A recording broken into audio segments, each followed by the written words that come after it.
Hello guys, good morning, welcome back to my brand new vlog. আৰু কি হয় ঘৰত ভিডিঅ' বনোৱা নাই আৰু পথাৰ ফালে সেইকাৰণে আহি লৈছোঁ আৰু থাম্বনেইলখন চাই আপোনালোকে গমেই পাইছে আজি ভিডিঅ'টো কিহৰ ওপৰত হ'বলৈ গৈ আছে গতিকে বেছি দীঘলীয়া নকৰোঁ আপোনালোকে ভিডিঅ'টো চাই বৰিং নাপায় গতিকে আৰম্ভণিৰ পৰা শেষলৈকে চাব ভিডিঅ'টো সকলোখিনি বুজি পাব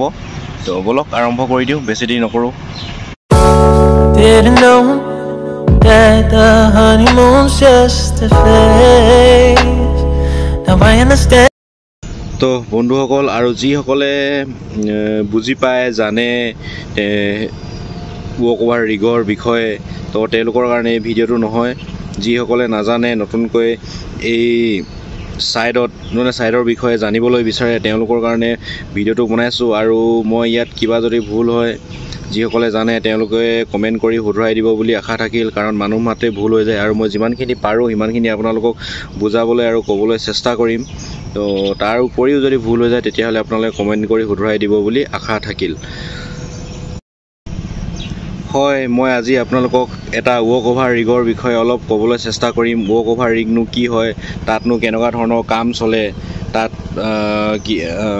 কেনেকুৱা ধৰণৰ অপাৰেশ্যন চলে টুলছবিলাকনো কি কেনেকুৱা ধৰণৰ অলপ ক'বলৈ চেষ্টা কৰিম যিমানখিনি মই জানো যিমানখিনি নলেজ আছে তো চাই থাকিব ভিডিঅ'টো চাওক ৱক অভাৰ ৰিগ হৈছে প্ৰডাকশ্যন এটা যিটো মানে তেল ওলাই থাকে প্ৰডাকশ্যন হৈ থাকে তেনেকুৱা অইলৰ ওপৰত এই ৰিগটো বহে আৰু ছাইডত দেখাই দিছোঁ আৰু ৰিগটো গাড়ীখনৰ ওপৰতে থাকে গাড়ীখনৰ ওপৰতে সকলোখিনি ফাংচন থাকে সকলোখিনি কৰিব পাৰে কিন্তু ড্ৰিলিং ৰিগত ডিফাৰেঞ্চটো অলপ কৈ দিছোঁ কিন্তু ড্ৰিলিং ৰিগত এনেকুৱা নহয় কোনো ধৰণৰ গাড়ী বা কিবা এনেকুৱা নাথাকে চব পাৰ্টকৈ ভাঙিবলগীয়া হয় ভাঙি মেলি গাড়ী টনা হয় কিন্তু ৱক অভাৰ ৰিগটো গাড়ীখনৰ ওপৰতে থাকে আৰু গাড়ীখনৰ ওপৰত থাকিয়ে ইফালৰ পৰা ইফালে মানে এখন ফিল্ডৰ পৰা আন এখন ফিল্ডলৈ যায় আৰু ৱক অভাৰ ৰিগটো ড্ৰিলিং ৰিগতকৈ বহুতখিনি সৰু আৰু ইয়াৰ হৰ্চ পাৱাৰটো কিমান কি মই ইমান নাজানো বাৰু সেইকাৰণে মই আপোনালোকক ভুল ইনফৰমেশ্যনো নিদিওঁ আৰু কি হয় ৱক অভাৰ ৰিগ এটা এনেকুৱা অইলবিলাকত ব্যৱহাৰ হয় ক'লোৱে যে প্ৰডাকশ্যন অইলবিলাকত ব্যৱহাৰ হয় যিবিলাকত ধৰি লওক কি হয় প্ৰেছাৰটো কম হৈ যায় তেল ওলোৱাৰ যিমানখিনি প্ৰেছাৰত ধৰি লওক এতিয়া 10,000 PSIত ওলাই আছে তেলটো তাত যেতিয়া যদি কমি যায় 5,000 হয় তেতিয়া মানে কি হয় তেওঁলোকে গম পাই যায় যে অইলটোত কিবা এটা হৈছে যে মানে কি হয় জাম হৈছে তাক ক্লিয়াৰ কৰিব লাগে মানে চাফা কৰিব লাগে তেনেকুৱা ধৰণৰ অপাৰেশ্যন হয় তো মই কিন্তু আজিলৈকে ৱক অভাৰ ৰিগত কৰি পোৱা নাই হ'লেও মানে যিমানখিনি মই জানো বেলেগ বিশেষজ্ঞসকলৰ পৰা যিসকলে তাত কাম কৰি আহিছে তেওঁলোকৰ পৰা সুধি মেলি যিখিনি জ্ঞান আয়ত্ব কৰিছোঁ জানো তাৰ বিষয়ে সেইখিনিয়ে আপোনালোকক ক'বলৈ চেষ্টা কৰিছোঁ আৰু ৱক অভাৰ ৰিগৰ বিষয়ে এটা মানে কি হয় ভাল আৰু যিসকলে যদি অলপ ডিলিঙতকৈ অলপ যদি কষ্ট কৰিবলৈ যদি কমকৈ কষ্ট কৰিব বিচাৰে মানে ডিলিং ৰিগত অলপ বেছি কষ্ট হয় কিন্তু ৱক অভাৰ ৰিগত অলপ কম কষ্ট হয় মই এইটো কোৱা নাই যে একেবাৰে কষ্ট নহয় একদম মানে ইজিতে পইচা পাই যায় সেইটো কোৱা নাই কিন্তু ড্ৰিলিং ৰিগতকৈ ৱক অভাৰ ৰিগত অলপ মানে কষ্টটো কম হয় তাত কি হয় মানে তাত কামবোৰেই তেনেকুৱা কি হয় এটা ড্ৰিলিং ৰিগত কাম কৰিলে আপুনি নন ষ্টপ কৰি থাকিব লাগিব হেৰি কৰি থাকিব লাগিব ৱক অভাৰ ৰিগতো তেনেকুৱাই নন ষ্টপ কৰি কিন্তু কিছুমান অপাৰেশ্যন তাত এনেকুৱা ধৰণৰ ৱক অভাৰ চলে তেতিয়া মানে অলপ হ'লেও ৰেষ্ট পোৱা যায় কিন্তু ড্ৰিলিং ৰিগত এনেকুৱা ধৰণৰ অপাৰেশ্যন নহয় মানে আৰু জানেই আৰু ড্ৰিলিং ৰিগত টুলছবিলাক বহুত ডাঙৰ ডিফাৰেণ্ট কিন্তু ৱক অভাৰ ৰিগৰ পাইপবিলাক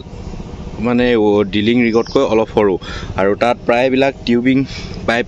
ব্যৱহাৰ হয় ওচৰত ছাইডত দেখাই দিছোঁ টিউবিং পাইপ যিবিলাকৰ চাইজ 278 এনেকুৱা ধৰণৰ চাইজ থাকে টিউবিঙৰ তো সেই টিউবিঙৰ পাইপবিলাক ৱক অভাৰ ৰিগত ব্যৱহাৰ হয় আৰু ইয়াতে এটা কথা ক'ব লাগিব এটা ড্ৰিলিং ৰিগত যিমানখিনি টুলছ থাকে কিন্তু তাতকৈ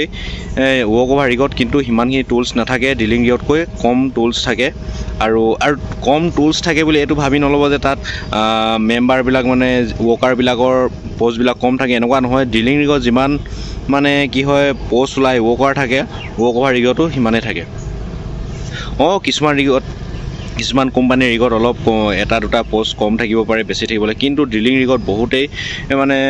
কি হয় ৱৰ্কাৰ বেছি থাকে, কাৰণ তাত মানুহৰ বেছি এইটো কি কয় জবো বেছি হয় আৰু কি কয় কামবিলাক তেনেকুৱা ধৰণৰ হয়। সেইকাৰণে মানে ড্ৰিলিং ৰিগত ৱৰ্কাৰৰ সংখ্যা বেছি, কিন্তু ৱৰ্ক অভাৰ ৰিগত ক'ত কিছুমানত কম কিছুমানত বেছি তেনেকুৱা ধৰণৰ থাকে। আৰু ৱৰ্ক অভাৰ ৰিগ এটাত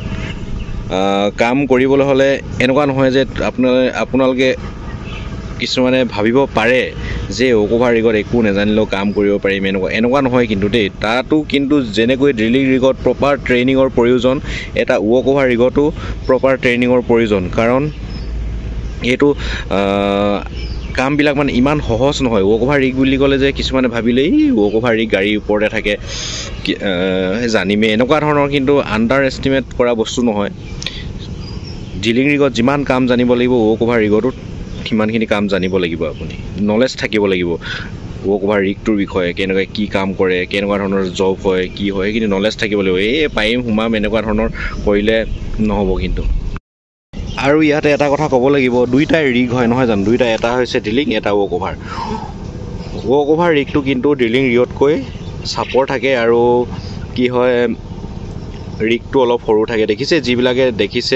দেখিছে যিসকলে নাই দেখা, ৱৰ্ক অভাৰ ৰিগটো এইফালে দেখাই দিছোঁ মই, আৰু ড্ৰিলিং ৰিগটো এইফালে দেখাই দিছোঁ। ড্ৰিলিং ৰিগ আৰু ৱৰ্ক অভাৰ ৰিগকেইটা কেনেকুৱা ডিফাৰেঞ্চ থাকে। আৰু ড্ৰিলিং ৰিগ এটাই এটা ফ্ৰেছ খাটত মানে যিটো মানে ড্ৰিলিঙে কৰা নাই তেল উলিয়াবলৈ খনন কৰিব, কিন্তু এটা ৱৰ্ক অভাৰ ৰিগে যিটো তেল ওলাই আছে অলৰেডি সেই খাটটোত কাম কৰিব আহে। মানে কি কয় সাধাৰণভাৱে কৰিছোঁ মানে সকলোৱে বুজি পোৱাকৈ, যে এটা ক'ৰবাত ধৰি লওক পানী জাম হৈ আছে, ওলোৱা নাই, এতিয়া পানী জামখিনি মানে কি হয় উলিয়াবৰ কাৰণে যিটো প্ৰচেছ ব্যৱহাৰ কৰা হয় ৱৰ্ক অভাৰ ৰিগতো ছেইম। এনে ক'ৰবাত ক'লোৱে আগতে যদি প্ৰেছাৰটো কম হৈ যায়, আগৰ প্ৰেছাৰটো পোৱা নাই, তেতিয়া আকৌ তাত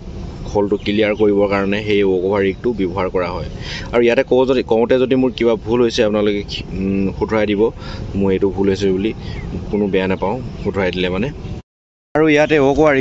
ৰিগৰ বিষয়ে ক'বলৈ হ'লে গোটেই দিনটোৱে লাগিব, কিন্তু মই চমু মানে মূল পইণ্টকেইটাৰ ওপৰত আপোনালোকক ক'বলৈ বা বুজাবলৈ চেষ্টা কৰিলোঁ, যে ৱৰ্ক অভাৰ ৰিগৰ আৰু ড্ৰিলিং ৰিগৰ ডিফাৰেঞ্চবিলাক, আৰু ৱৰ্ক অভাৰ ৰিগতনো কেনেকুৱা কি ধৰণৰ কাম থাকে। আৰু কিছুমানে ভাবিব পাৰে তাত মেকানিক লাগে, ৱৰ্ক অভাৰ লাগে, তেনেকুৱা ধৰণৰ নহয়। ৱৰ্ক অভাৰত যিখিনি ইলেক্ট্ৰিচিয়ান লাগিব, মেকানিক লাগিব, ফ্ল'ৰমেন লাগিব, ডেৰিকমেন লাগিব, তো চব একে পোষ্টে থাকে, কিন্তু কামৰ অলপ ডিফাৰেণ্ট থাকে। তাত কামটো বেছি হ'ব, ড্ৰিলিঙত ৱৰ্ক অভাৰত কম হ'ব। কি হয় ৱৰ্ক অভাৰৰ কামবিলাক বেলেগ, ড্ৰিলিঙৰ কামবিলাক তেনেকুৱা ধৰণৰ। আৰু তো আজিৰ ভিডিঅ'টো যদি ভাল লাগিলে, যদিহে বুজি পাইছে আৰু চাই যদি ভাল লাগিছে, তেতিয়াহ'লে মোৰ চেনেলটোলৈ, আৰু নতুনকৈ আহিছে তেতিয়াহ'লে ছাবস্ক্ৰাইব কৰি থ'ব মোৰ চেনেলটো, এনেকুৱা ধৰণৰ ভিডিঅ'বিলাক পাই থাকিবলৈ। বেছি দীঘলীয়া নকৰোঁ ভিডিঅ'টো বেছি দীঘলীয়া কৰিলে আপোনালোকে বেয়া পাব। তো লগ পাম অন্য এটা ভিডিঅ'ত। জয় অসম।